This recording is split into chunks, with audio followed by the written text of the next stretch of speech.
Hello students, I am खुशी Jain, your science teacher. आज हम अपना साइंस का चैप्टर नंबर 1 पढ़ेंगे, रिप्रोडक्शन इन प्लांट्स। तो let's start the chapter. Reproduction in plants. हम इसमें क्या क्या पढ़ेंगे?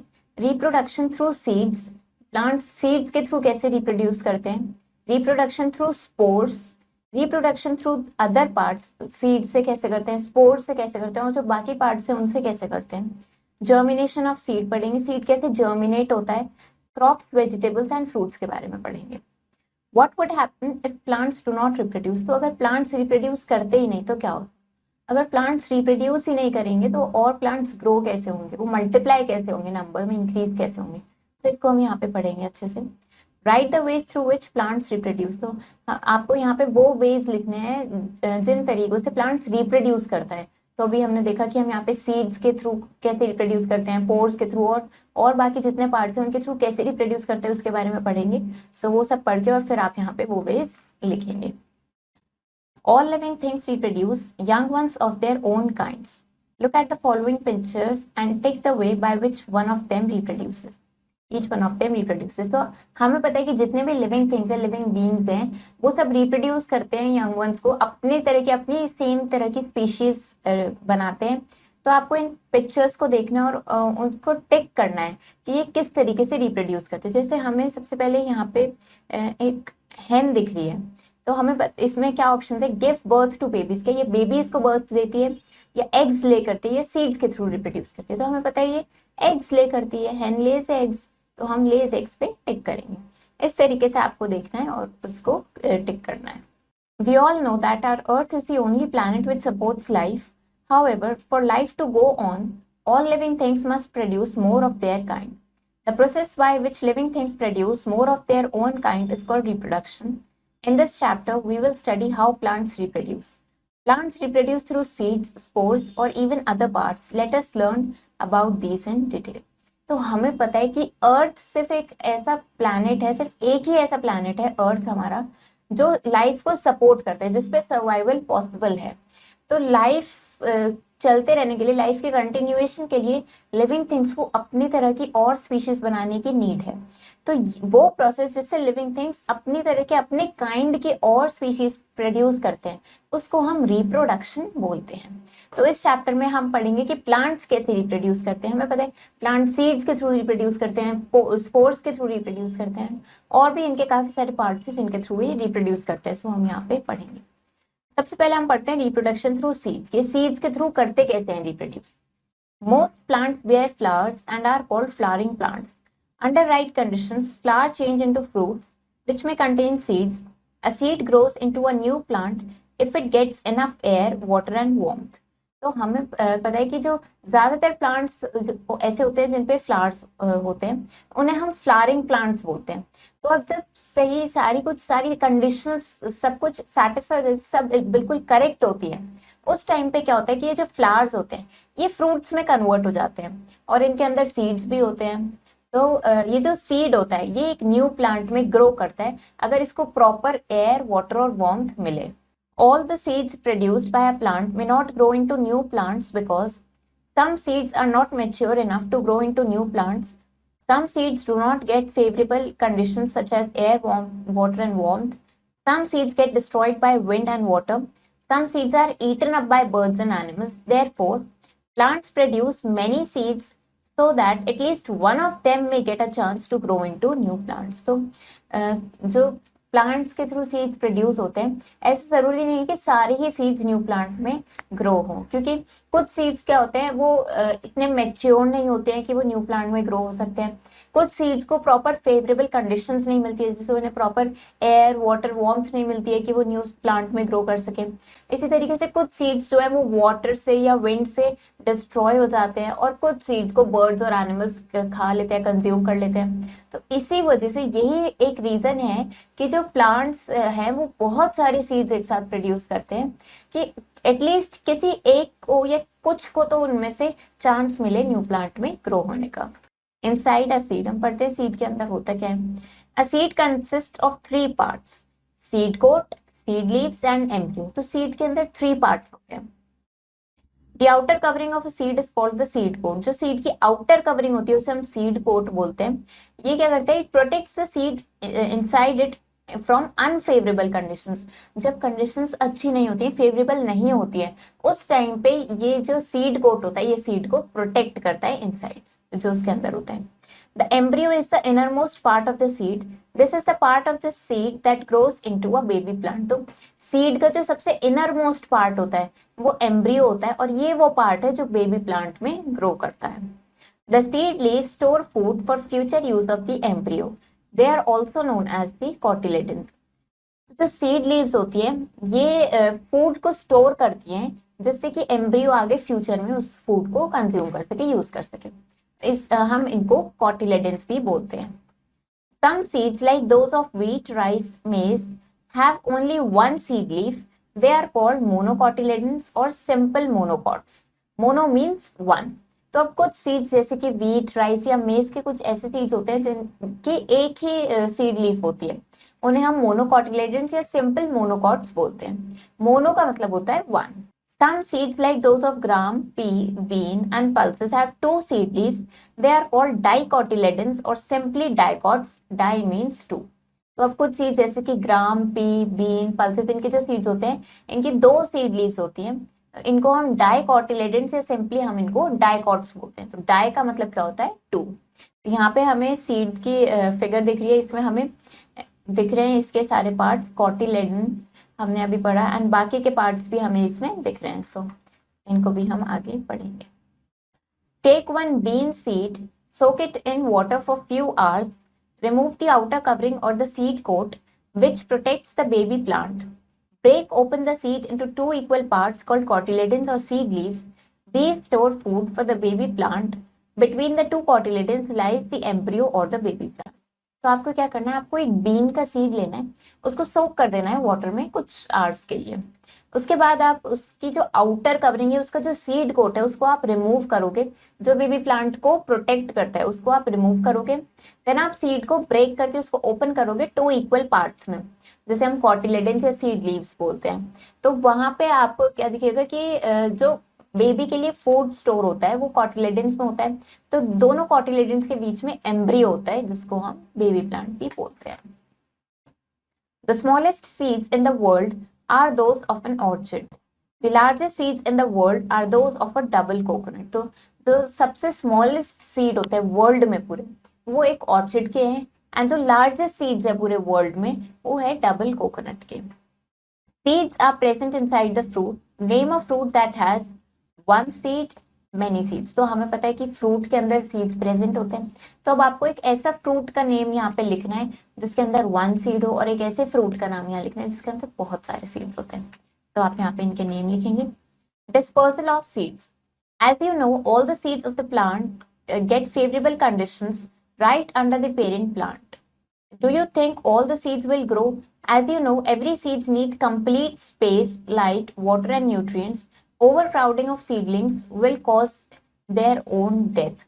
Therefore, seeds produced by a plant must spread across wide areas to get enough space, light, water and food to grow well. The process of spreading of seeds across the wide areas is called dispersal of seeds. There are many agents that help in the dispersal of seeds. Wind, water and animals are the main agents of the dispersal of seeds.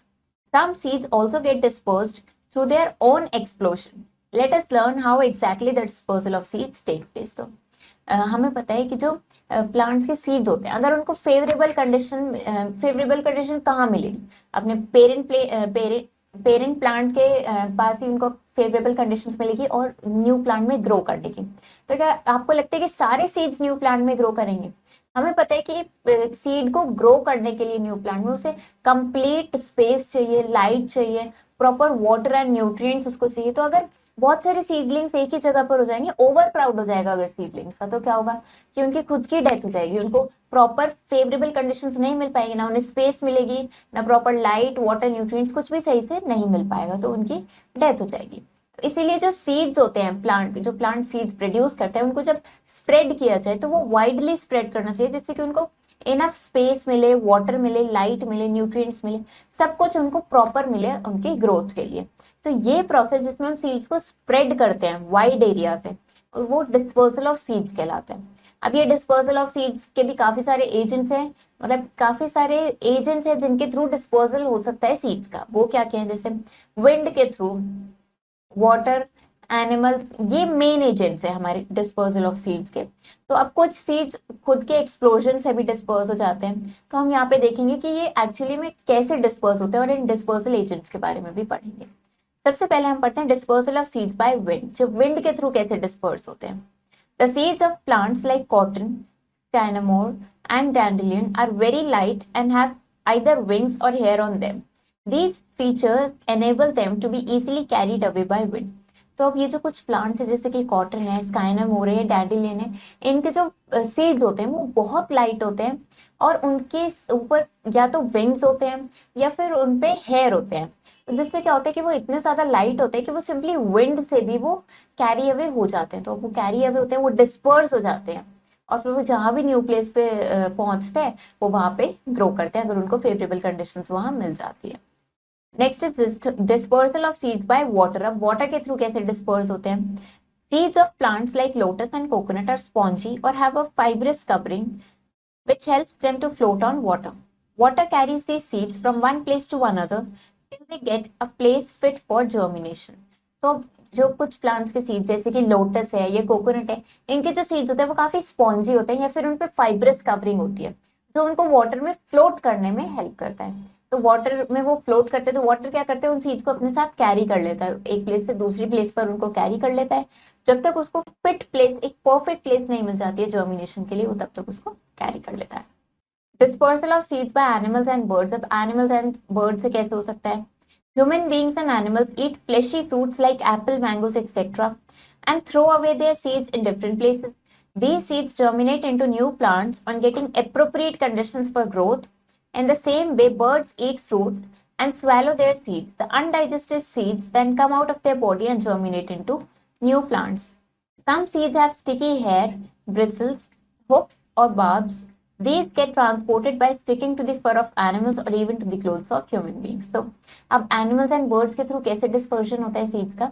Human beings है या animals है, ये क्या करते हैं, ये fleshy fruits consume करते हैं, जैसे कि एप्पल है या मैंगो है, इस तरीके के फ्रूट्स कंज्यूम करते हैं एंड उनके जो सीड्स होते हैं उनको थ्रो कर देते हैं डिफरेंट प्लेसेस पे। अब ये सीड्स फिर न्यू प्लांट में ग्रो करता है अगर इनको proper favourable conditions, appropriate conditions मिल जाती है इनकी ग्रोथ के लिए। इसी तरीके से बर्ड सीड्स को, बर्ड्स फ्रूट खाती हैं, सीड्स को कंज्यूम करती हैं, स्वॉलो करती हैं, और जो अनडाइजेस्टेड सीड बच जाते हैं वो उनकी बॉडी से एक्सक्रीट आउट हो जाता है और वो फिर न्यू प्लांट्स में जर्मिनेट करते हैं। अब जो कुछ सीड्स ऐसे भी होते हैं जिनके स्टिकी हेयर होते हैं या ब्रिसल्स होते हैं, हुक्स होते हैं, बार्ब्स होते हैं, ये सारी चीज होती हैं उन सीड्स पे। तो वो क्या होता है कि या तो एनिमल के फर पे स्टिक हो जाते हैं या ह्यूमन बींग्स के क्लोथ्स पे स्टिक होके वन प्लेस से दूसरी प्लेस पे ट्रांसपोर्ट हो जाते हैं। Dispersal of seeds by explosion. The fruits of some plants like peas, geranium, poppy, gorse, and balsam burst when ripe. The force of the explosion helps to scatter the seeds in all direction. अब कुछ plants जैसे कि peas, geranium, Poppy, गॉर्स, balsam, ये कुछ fruits, कुछ plants ऐसे हैं जिनके फ्रूट्स जो है वो जब राइप हो जाते हैं तो वो बर्स्ट करते हैं, वो एक्सप्लोड करते हैं, जिससे क्या होता है एकदम से सीड स्कैटर होते हैं, बहुत सारी डायरेक्शन में वो जाके दूर दूर स्कैटर होते हैं। Give any two examples of the seeds dispersal by each of the following agent. तो अब विंड से कौन कौन से सीड्स डिस्पर्स होते हैं उनके नेम आपको यहाँ लिखने हैं। इसी तरीके से वाटर एंड एनिमल्स के यहाँ पे कौन कौन से सीड्स इनके थ्रू डिस्पर्स होते हैं उनके नेम आपको यहाँ पे लिखने हैं। Reproduction through spores. स्पोर्स के थ्रू कैसे रिप्रोडक्शन होता है प्लांट्स में। Non flowering plants like ferns and mosses do not reproduce from seeds. They make spores. Each spore can grow into a new plant. Spores look like tiny dark colored dots. These plants have special structures which bear spores. When the spores become mature, they fall off to the ground and grow into small plants. A single mushroom capsule can produce 16 billion spores in its brief lifespan. तो जो non flowering plants होते हैं जैसे कि ferns या mosses, अब ये कैसे करते हैं, ये इनके पास सीड्स तो होते नहीं है रिप्रोड्यूस करने के लिए, ये सीड से नहीं रिप्रोड्यूस करते हैं, तो ये स्पोर्स के थ्रू करते हैं। कैसे, इनका जो हर ईच स्पोर होता है वो न्यू प्लांट में ग्रो करता है। स्पोर्स कैसे होते हैं, ये टाइनी डार्क कलर्ड डॉट्स की तरह होते हैं। इन ये प्लांट्स के स्पेशल स्ट्रक्चर्स होते हैं जिन पे स्पोर्स होते हैं कुछ प्लांट्स के। तो ये स्पोर्स जब मेच्योर हो जाते हैं, जब अच्छे ग्रो कर जाते हैं, तब ये ग्राउंड पे फॉल कर जाते हैं एंड न्यू स्मॉल प्लांट्स में ग्रो करते हैं। तो एक सिंगल मशरूम कैप्सूल जो होता है वो 16 billion stems and leaves. The growing of a new plant from any part of the mother plant other than the seed is called vegetative propagation. Let us learn about the ways through which vegetative propagation takes place. तो अब plant seeds के साथ साथ और भी different part से वो reproduce कर सकता है, जैसे कि रूट से, स्टेम से या लीफ से कर सकता है। तो ये जो न्यू प्लांट ग्रो करता है अपने मदर प्लांट के किसी भी पार्ट से, सीड से अलग, उसको हम वेजिटेटिव प्रोपगेशन बोलते हैं। तो अब हम इसके कुछ वेज पढ़ते हैं। सबसे पहले रूट से कैसे करते हैं। Plants such as sweet potato, beet root and dahlia grow from the root of their mother plants. तो ये जो प्लांट्स हैं ये अपनी मदर प्लांट के रूट से ग्रो करते हैं। If we do not take out a sweet potato from the soil, its root will grow into new plant. The swollen root of the sweet potato is called tuber. तो अगर आप sweet potato को soil से नहीं निकालोगे तो क्या होगा, इसकी जो रूट्स है वो न्यू प्लांट में ग्रो होने लगेंगी। और जो स्वीट पोटैटो की swollen रूट होती है उसको हम ट्यूबर बोलते हैं। स्टेम्स के बारे में पढ़ते हैं। Plants like strawberry, grass and mint grow from their stems. तो ये प्लांट्स अपनी मदर प्लांट की स्टेम से ग्रो करते हैं। A strawberry plant gives rise to stem that grow horizontally above the ground. These are called runners. तो जो strawberry plant है वो न्यू स्टेम को राइज देते हैं, न्यू स्टेम उनमें ग्रो होती है जो हॉरिजॉन्टली ग्रो होती है ग्राउंड के ऊपर, जिनको हम रनर्स बोलते हैं। When a runner comes in contact with the soil, it produces roots and grows into new plant. तो जब ये रनर सॉइल के कांटेक्ट में आता है वो रूट्स प्रोड्यूस करता है और न्यू प्लांट उसमें से फिर ग्रो होता है। Plants such as potato grow from underground stems, also called tubers. The tubers of potato have eyes. When planted in the soil, each eye grows into a new plant. Plants such as ginger grow from underground stem called rhizomes. तो plants जैसे कि potato वो underground stem से grow करते हैं जिन्हें हम tubers बोलते हैं। और जो पोटैटो के ट्यूबर्स होते हैं उनके पास आईज भी होती है। तो जब हम इनको सॉइल में प्लांट करते हैं तो इनकी हर आई न्यू प्लांट में ग्रो करती है। अब कुछ प्लांट जैसे कि जिंजर है ये अंडरग्राउंड स्टेम से ग्रो करता है जिसे हम राइजोम्स बोलते हैं। Plants like rose and sugarcane grow from stem cutting.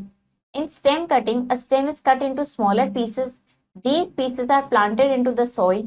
After a few days, each piece grows into a new plant. तो अब कुछ प्लांट जैसे कि रोज एंड शुगरकेन की बात करें तो ये स्टेम कटिंग से ग्रो करते हैं।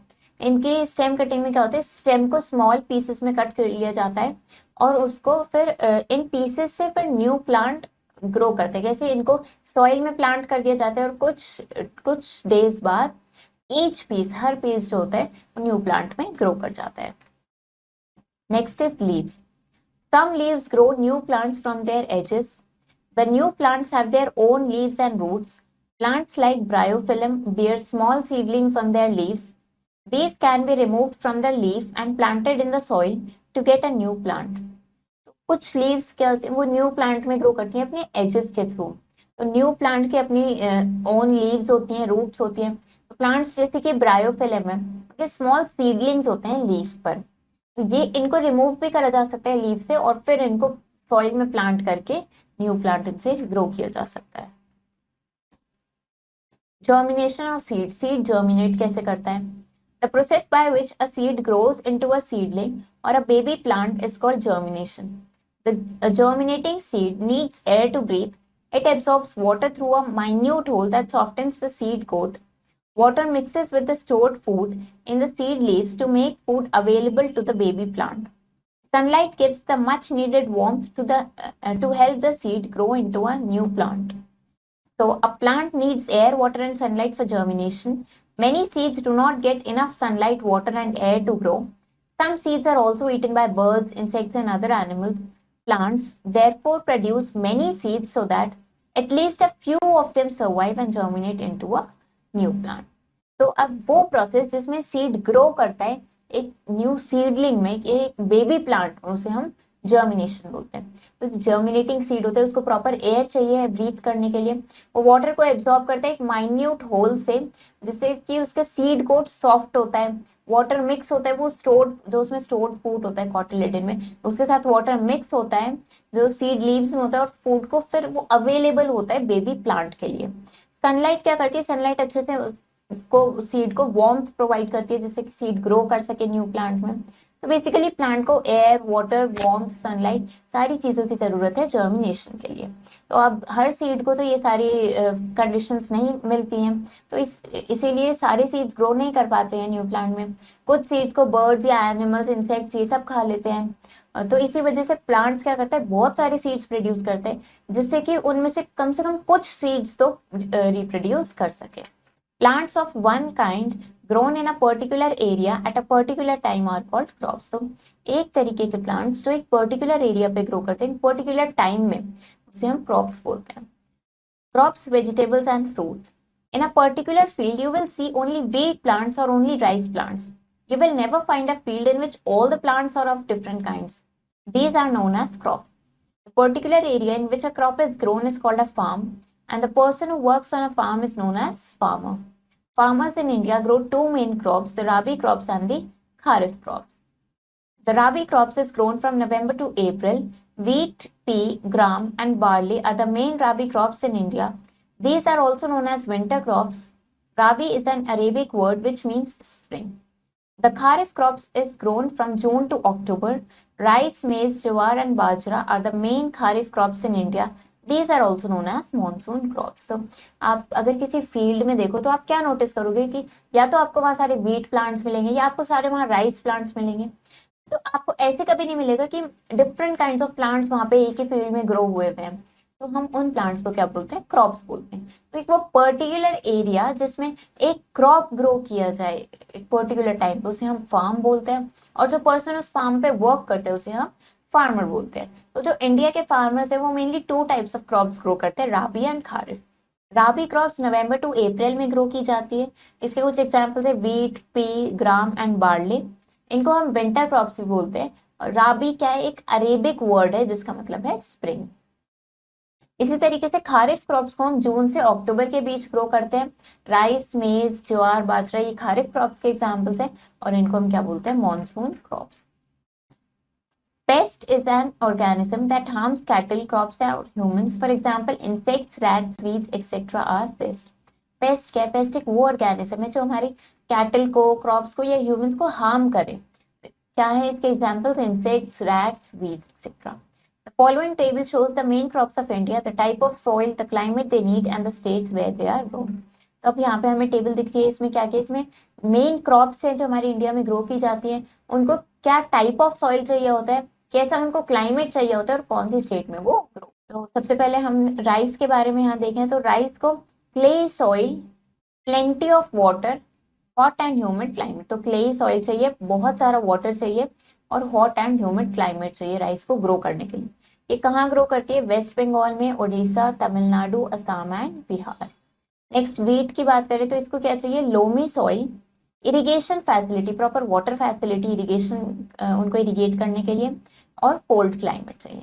ये ग्रो करती है Punjab, Haryana and Uttar Pradesh. Next is मेज, इसको ड्राई सॉइल चाहिए, लेस वाटर, कम वाटर चाहिए और ह्यूमिड क्लाइमेट चाहिए। ये ग्रो करती है राजस्थान एंड मध्य प्रदेश। कॉटन को ब्लैक सॉइल की नीड होती है and hot and humid climate, ये महाराष्ट्र एंड गुजरात में ग्रो करती है। नेक्स्ट टी को माउंटेनियस सॉइल चाहिए, river water but drain of immediately. River water चाहिए लेकिन ऐसा ना हो कि वो रिवर वाटर कलेक्ट होता रहे, वो ड्रेन ऑफ होता रहे इमीडिएटली। तो ये असम, वेस्ट बंगाल एंड कर्नाटका में ग्रो करती है।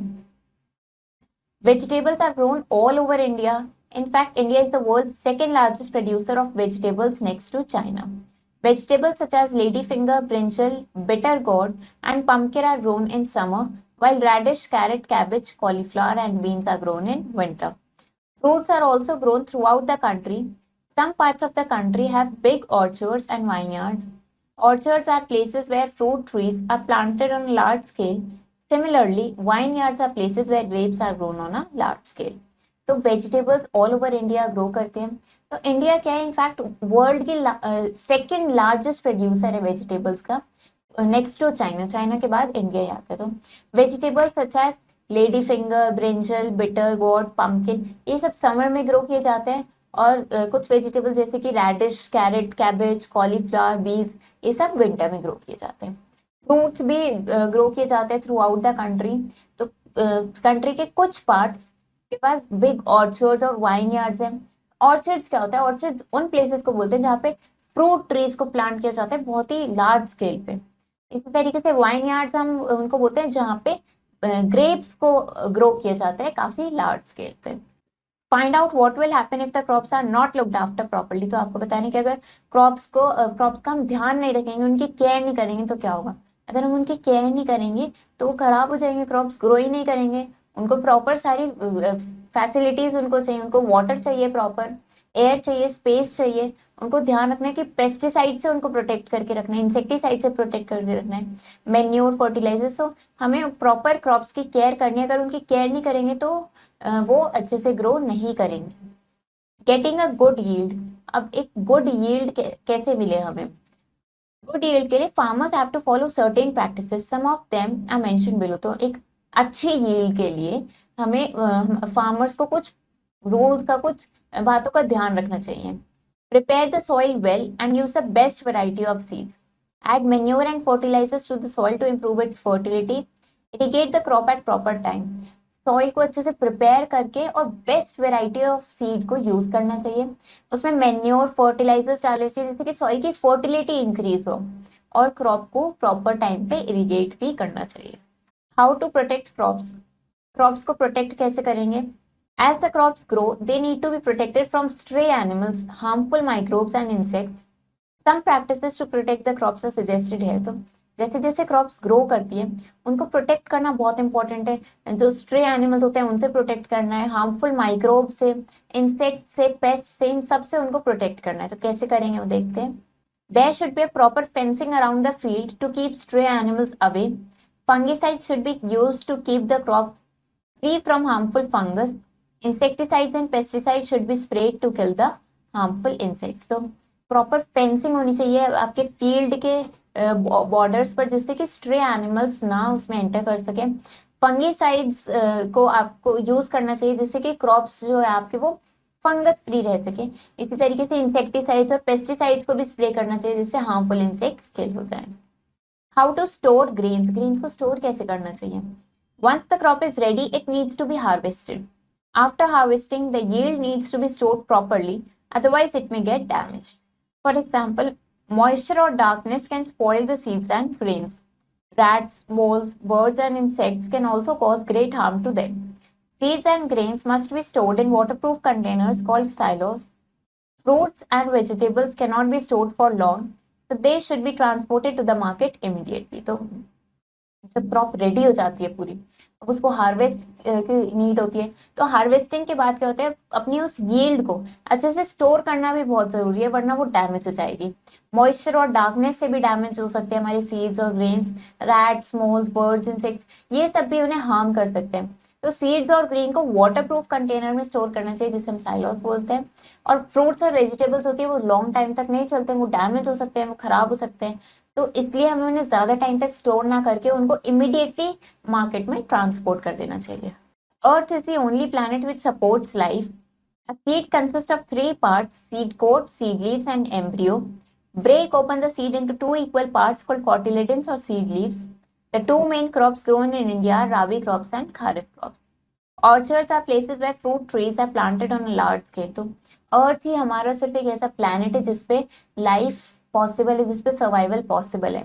सीड के थ्री पार्ट्स होते हैं: seed coat, seed leaf and embryo. जब आप सीड को ब्रेक करके उसको ओपन करेंगे टू इक्वल पार्ट्स में, तो आप देखेंगे कि जो दोनों इक्वल पार्ट्स हैं उनको हम कॉटिलेडन्स बोलते हैं या उनको सीड लीव्स भी बोलते हैं, जिसमें फूड स्टोर होता है। तो टू मेन क्रॉप्स जो इंडिया में ग्रो किए जाते हैं वो है rabi crop and kharif crop. Orchards क्या होते हैं? ऑर्चर्ड वो प्लेसेस है जहाँ पे फ्रूट ट्रीज को ग्रो किया जाता है काफी लार्ज स्केल पे। अब हम इसकी कुछ एक्सरसाइजेस ट्राई करते हैं। Darken the correct option in the OMR sheet.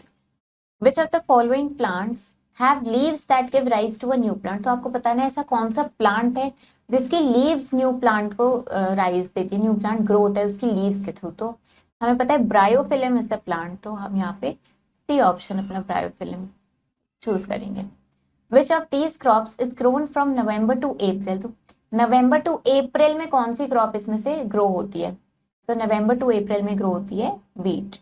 The root of a sweet potato is called, sweet potato की रूट को क्या बोलते हैं हम? स्वीट पोटैटो की रूट को बोलते हैं tuber. The outer covering of a seed is called, जो सीड की आउटर कवरिंग होती है उसको हम बोलते हैं seed coat. Which is not essential for germination of seed, seed के जर्मिनेशन के लिए क्या चीज इंपॉर्टेंट नहीं है? सनलाइट भी हमें चाहिए, एयर एंड सॉइल की भी हमें जरूरत है, लेकिन इंसेक्टिसाइड की नीड नहीं है, तो हम यहाँ पे टिक करेंगे insecticide. Fill in the blanks, तब हमें करेक्ट आंसर यहाँ पे फिल करना है। मशरूम्स रिप्रोड्यूस थ्रू, मशरूम्स कैसे रिप्रोड्यूस करते हैं? मशरूम्स हमें बताए, अभी हमने पढ़ा मशरूम स्पोर्स के थ्रू रिप्रोड्यूस करते हैं। Dash and dash are non flowering plants, non flowering plants कौन कौन से पढ़े हमने फर्न्स पढ़े, एंड नेक्स्ट हमने पढ़ा mosses. Over crowding of dash would cause their own death, तो अगर सीडलिंग्स जो है उनका ओवर क्राउड हो जाएगा तो किस लिए रिस्पॉन्सिबल होंगे? वो अपनी खुद की डेथ के लिए रिस्पॉन्सिबल होंगे। Between the two dash lies the embryo और द बेबी प्लांट, तो दो कॉटिलेडन्स के बीच में क्या होता है? एम्ब्रियो होता है, या जिसको हम बेबी प्लांट भी बोल देते हैं। Crops that are grown in winter from November to April are called dash crops, तो वो क्रॉप्स जो नवंबर टू अप्रैल के बीच में ग्रो की जाती है उन्हें हम राबी क्रॉप्स। मैच द फॉलोइंग, तो अब हमें करेक्ट ऑप्शन ये मैच करना है। मेज, मेज हमें पता है मेज हमारी क्या है? मेज इज आर खारिफ क्रॉप। रोज, रोज कैसे ग्रो होती है? रोज हमारी स्टेम कटिंग के थ्रू ग्रो होती है। एम्ब्रियो क्या है? एम्ब्रियो हमारा इनर मोस्ट पार्ट है हमारे सीड का। फर्न क्या है? फर्न एक नॉन फ्लावरिंग प्लांट है। एंड पी कैसे ग्रो करते हैं? पी क्या होता है? पीज में डिस्पर्जल होता है एक्सप्लोजन के थ्रू। जब जो प्लांट है वो एक्सप्लोड करता है, फ्लावर वो एक्सप्लोड करता है, तो क्या होता है? सीड्स डिस्पर्स हो जाते हैं, तो पी एक डिस्पर्सल बाय एक्सप्लोजन का एग्जाम्पल है। Next is right T for true statements and F for the false ones, तो अब यहाँ पे हमें ट्रू और फॉल्स फिल करना है। The smallest seeds in the world are those of an orchid, orchid के जो होते हैं वो स्मॉलेस्ट सीड्स होते हैं वर्ल्ड में। True, correct. The outer covering of a seed is called the seed coat, जो सीड की आउटर कवरिंग होती है उसको हम सीड कोट बोलते हैं। True. Seed leaves are known as cotyledons, seed leaves को हम कॉटिलेडन्स भी बोलते हैं। करेक्ट। ट्रू।